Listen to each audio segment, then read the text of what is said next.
Well, hello, everybody. This is Pastor Bert Cloud with your Sunday forecast. Hope you were doing well. I was just kind of like looking at my screen here and realizing that I need my glasses. So I hope you can't see how dirty my glasses are. But I'm glad that you can see me nonetheless. Hey, listen, this Sunday is going to be outside's gonna be really kind of nice. High of 51, kind of lows in the 20s, but high of 51, sunny. Gonna be, kind of we might think of wearing shorts on Sunday. It might be one of those days where we need the cooling towel around our necks. So I don't know. We'll see. And we have a special Sunday coming up on Super Bowl Sunday.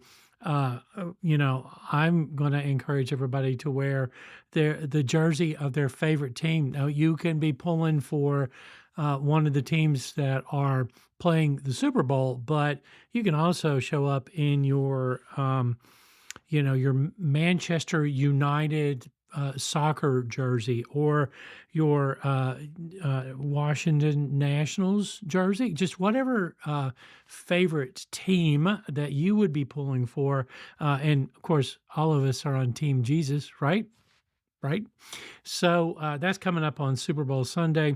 We'll also have a way to kind of help folks who are hungry on that day. Look for more information about that in the wire, and also we'll talk about it on Sunday on socials, all that. So now we talked about the outside. Inside is going to be, of course, pleasant and comfortable, and we are going to be having a good shot at healing. Yeah, healing actually is going to occur. Now, last week we talked about a healing story, a healing miracle, and this week we're going right into the next phase of that. So we're picking right back up where we left off on Sunday with the Gospel of Mark, chapter 5, and we'll start with verse 21 and work our way forward. I'm going to read that for you. It should be a familiar story for some of you. If it's not, that's okay. You don't have to recognize it all at once. Hopefully, you'll walk away going, yeah. That's an important story. So let me step you through this. From the Gospel of Mark, chapter 5, Jesus crossed the lake again, and on the other side, a large crowd gathered around him on the shore. Jairus, one of the synagogue leaders, came forward. When he saw Jesus, he fell at his feet and pleaded with him, "My daughter is about to die. Please come and place your hands on her so that she can be healed and live." And so Jesus went with him. Now, a swarm of people were following Jesus, crowding in on him. A woman was there who had been bleeding for 12 years. She had suffered a lot under the care of many doctors and spent everything she had without getting any better. In fact, she'd gotten worse. Because she had heard about Jesus, she came up behind him in the crowd and touched his clothes. She was thinking, if I can just touch his clothes, I will be healed. Her bleeding stopped immediately, and she sensed in her body that her illness had been healed. At that very moment, Jesus recognized that power had gone out from him.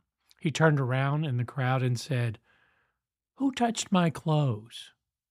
Those disciples said to him, "Don't you see the crowd pressing against you? Yet you ask, 'Who touched me?'" But Jesus looked around carefully to see who had done it. The woman, full of fear and trembling, came forward, knowing what had happened to her. She fell in front of Jesus and told the whole truth. He responded, "Daughter, your faith has healed you. Go in peace." healed from your disease. When Jesus was still speaking with her, messengers came from the synagogue leader's house, saying to Jairus, "Your daughter has died. Why bother the teacher any longer?" But Jesus overheard their report and said to the synagogue leader, "Don't be afraid, just keep trusting." He didn't allow anyone to follow him except for Peter, James, and John, James's brother. And they came to the synagogue leader's house, and he saw a commotion with people crying and wailing loudly. And he went in and he said to them, "What's all this commotion and crying about? The child isn't dead. She's only sleeping." They laughed at him, but he threw them all out. Then, taking the child's parents and his disciples with him, he went into the room where the child was. Taking her hand, he said to her, "Talitha koum," which means, "Young woman, get up." Suddenly, the young woman got up and began to walk around. She was 12 years old, and they were all shocked. He gave them strict orders that no one should know what happened. And then he told them to give her something to eat. This is God's word for us, and I think it's a powerful word indeed, and one that I'm really looking forward to spending some time with you on Sunday.